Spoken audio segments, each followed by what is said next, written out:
四大王の成城の四男、イミョンデ軍の娘、一子がいたんですが、つまりこの一子は成城の孫なんですが、でこの方は以前の動画でも説明したんですけれども、天才高位官僚、新승선と結婚しましたね。で、この新승선の娘が、ハイヒ新氏ですよね。연산군の性質でした。で、実際、このハイシン氏にはお兄さんがいたんですよ。新수군という人で、新수군はつまりハイシン氏の兄なんですね。この新수군には娘がいて、その娘が단경왕후ですよね。ドラマ7日の追う日のその追う日なんですよね。余談なんですけれども、じゃあこの단경왕후のおばさんがハイヒ紳士ですよね。こういったつながりも面白いですね。じゃあ、一旦ここまでまとめてみたら、じゃあ、つまり、おじいちゃんは新승선、つまり天才高位官僚で、お父さんもエリート高位官僚で、つまり、단경왕후は当時一番名門家門の娘だったんですよ。そのおかげなのか、연산군の腹違い弟、진성대군と結婚することになりますが、その時진성대군は12歳、で、단경왕후は13歳でしたね。早くも結婚できましたね。で、その後、この二人は約6年から7年間幸せな生活をしたようです。もちろん、진성대군は王族なので、完璧なお金持ちのプータロでしょう。多分、단경왕후もその奥さんとして自由な生活をしていたと思います。ただ、歴史はその二人を幸せにさせません。1506年、연산군が降ろされる중종반정が起きますよね。以前の動画にも説明しましたが、今回の動画が初めての方のためにもう一回簡略に説明しますと、そのクーデターの当日、진성대군はこのクーデターのことは知らなかったので、王子の近くに軍隊と馬の音が聞こえるから自分自身を殺しに来たと思って自殺しようとしたんですが、その時にさっきの단경왕후新氏が、진성대군を止めて、진성대군にこうやって言いますよね。馬のお尻が見えたら私たちを守りに来たでしょう。それを聞いた진성대군、外を見てみたら、やっぱり馬のお尻が見えたので、自殺をしないで済んだということで、ここのエピソードを見てみると、紳士はとても賢明な女性だったのがわかりますよね。で、このクーデターの成功によって、11代王중종が王になりますけれども、じゃあ、この流れですと、先ほどこの王様を自殺から救ってくれた正室、紳士はそのまま王妃になって、そのまま王妃になりますと、超名門家門の王妃ということで、歴史に名を残すところだったんですが、残念ながらそううまくはいかなかったようですね。クーデターを仕切った、この3人、성희안、박원종、유순정が、クーデター成功した途端、こうやって言いますよね。奥さんと離婚してください。この紳士は중종を守ってくれた賢明な女性として、王妃としてもふさわしいのに、なんでこの3人は紳士を離婚させようとしたんでしょう。じゃあ、一旦まずこの話を聞いてみてください。さっきの紳士のお父さん、新수군なんですが、当時エリート官僚だったので、연산군の右腕の一人としてすごい権力を持てた人なんですが、クーデターの数日前、この3人が新수군に来て、あなたの考えはどうですかと質問をするんですよ。内容はこんな感じです。妹と娘、どっちの方が好きですかみたいな話をしますね。それを聞いた新수군、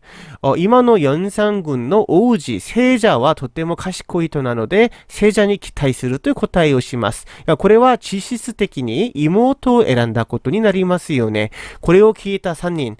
新수군は殺すしかないなと思ったんでしょう。で、結局、どうなったかと言ったら、クーデター同日、新수군家族は殺されることになって、結局、新氏はお父さんとお母さんが暗殺されることになりますよね。じゃあ、ここまで理解できましたか？じゃあ、そうすると、この3人にとって紳士ってどういった存在だったんでしょう？この紳士、つまり단경왕후が王妃になると、私たちは反逆者になりますよね。または、雰囲気的に今は反逆者として扱いされなかったとしても、いずれかもう単元王后が力を持った時とか、その息子に復讐されるかもしれませんので、この二人を必ず離婚させる必要があったんですよね。なので、面白いんですが、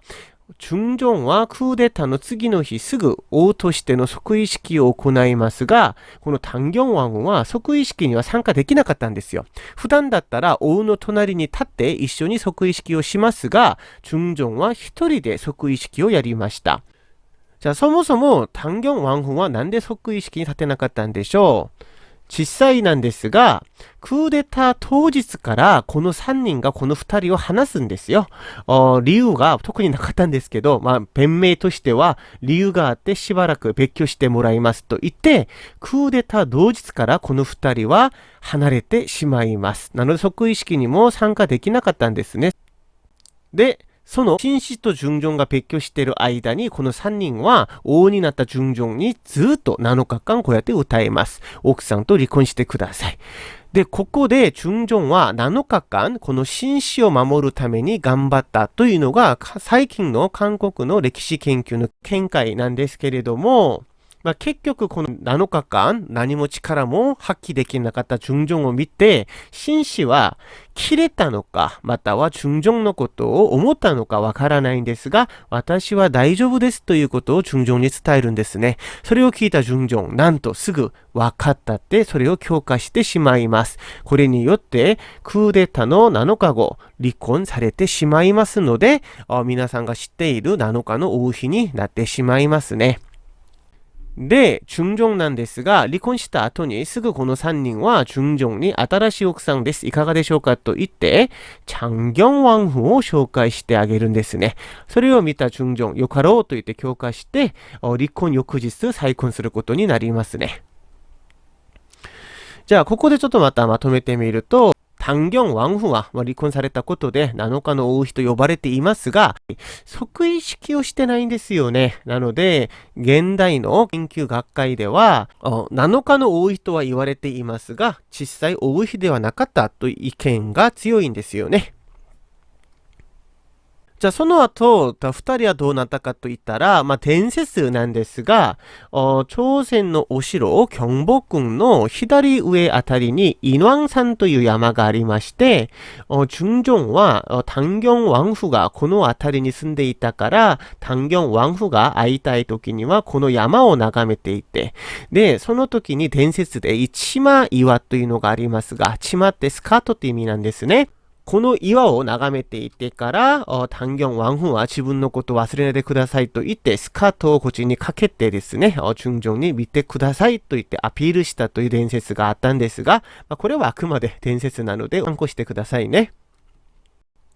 じゃあ、とにかく新しく再婚した중종。うまくいったと思いますが、途中でまた大きいことが起きてしまいます。장경王后、再婚した장경王后が12代王になる인종を産んだんですが、ここまではいいんですが、인종を産んだ後に、出産後の後遺症によって死亡してしまいますよね。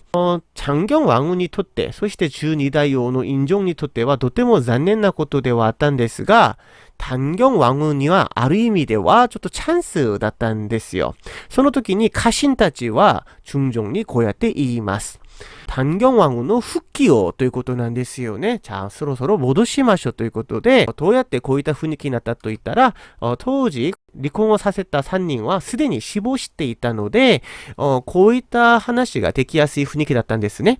それを喜んで受け入れてくれたらよかったんですが、중종の反応があんまり良くないんですよね。じゃあ、중종はどういった気持ちだったでしょう。일단まず중종にはこういった悩みがあったと思います。단경王妃の復帰は世の王としての正当性を否定することになる。という悩みもあったと思いますよね。実際自分が王になることを反対した新数軍の娘なので、この人をまた王妃に入れることは、それを否定することになるような考え方なんですね。そして、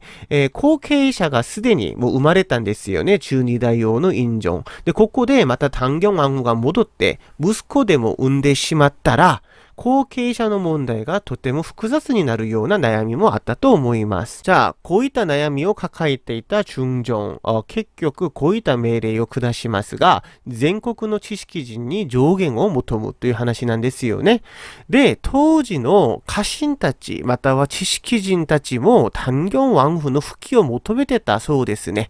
その中である家臣にはこういった意見があったんですよ。動物も家族は捨てないのに王は何をしているんですか、本音は何ですかという意見があったらしくて、さすが朝鮮ですよね。王に何なりと何でも言えるんですよね。で、これを聞いた중정、何か心に刺したのか、今回は自分が上限を求めていたし、特別に許してあげるということで一旦これを許しますけど、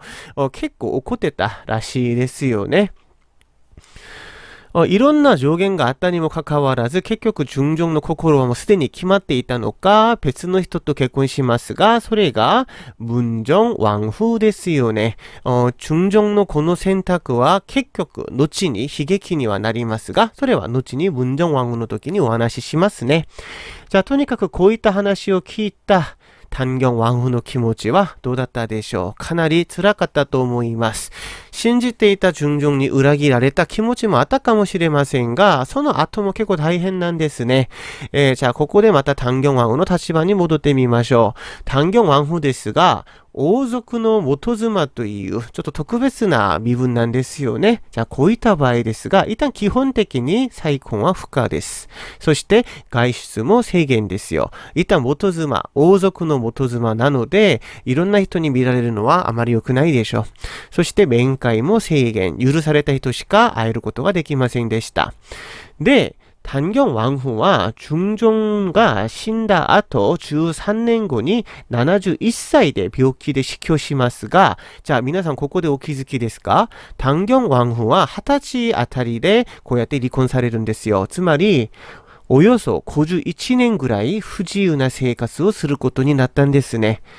51年間ですよ、皆さん。これ刑務所じゃないんですか。とっても辛かったでしょう。そして중정はこれを知っていて、他の人の再婚という選択をしたと思いますね。この단경 왕후の名誉なんですが、実際かなり時間が経った後に名誉回復されますが、それは21代王の영조の時代ですね。영조が実際この단경 왕후のことを聞いてとても感動したのか、何か考えがあったようで、ずっとこの단경 왕후の名誉を回復させるために頑張ってたらしいですよ。なので、一旦そのついでにお父さんであった新州軍の名誉回復をしてあげます。新州軍はとても立派な方だということですよね。そして단경 왕후も名誉回復してあげるんですよね。ただ当時の家臣たちはい단경 왕후のことにあまり興味がなかったみたいで、영조にどうしてですかと質問をしますが、영조はとっても強くこの단경 왕후の名誉回復を求めていたようで、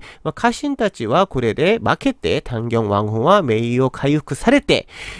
この時から단경 왕후と実際呼ばれることになります。実際その前までは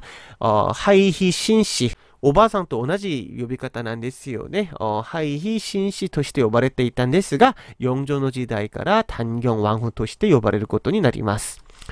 じゃあつまりこうやって考えてみたら、단경 왕후は亡くなった後、189年後に王妃になるという、ある意味で名誉回復したのはいいんですが、悲劇な人生の女性でしたね。で、とにかく영조は名誉回復してあげて、その後お墓も直してあげるんですよ。王妃をとして増築までしてあげるんですよね。で、この단경 왕후のお墓なんですが、2019年から民間に公開されていますので、コロナが落ち着いて皆さん韓国に行けるようになりましたら、こっちを訪ねるのもいいと思いますよね。7日の王妃のドラマの話なんですが、ドラマを見てみると最後に2人が、時間が経って、この2人がやっと会えた場面としてこうやって描かれますけれども、これは非公式記録なんですよ。非公式記録に純正が亡くなる前日に二人が会えたという話で書いていますが、公式の記録では純正の回復を祈るための女性の僧侶が入ったと書いていますので、ドラマではどっちかといったら非公式記録に従って描いていますけど、どうでしょう。公式記録が本当なのか、非公式が本当なのかわかりませんが、二人は最後に会えたでしょうか。단경왕후としては純正あってどんな気持ちだったんでしょうか。それもちょっと気になりますよね。じゃあ今日はここまでです。じゃあ皆さん、純正時代はドラマ4人天下とかジャングムの誓いを皆さん見たらわかると思いますが、いろんな人がいますので、特に4人天下の人物、皆さんに紹介したい人がいっぱいいますので、일단まずその基準を取るために이 정종の話からちょっと来週紹介してみたいと思います。じゃあ今日も聞いてくれて진짜 고마워요. 여러분 안녕.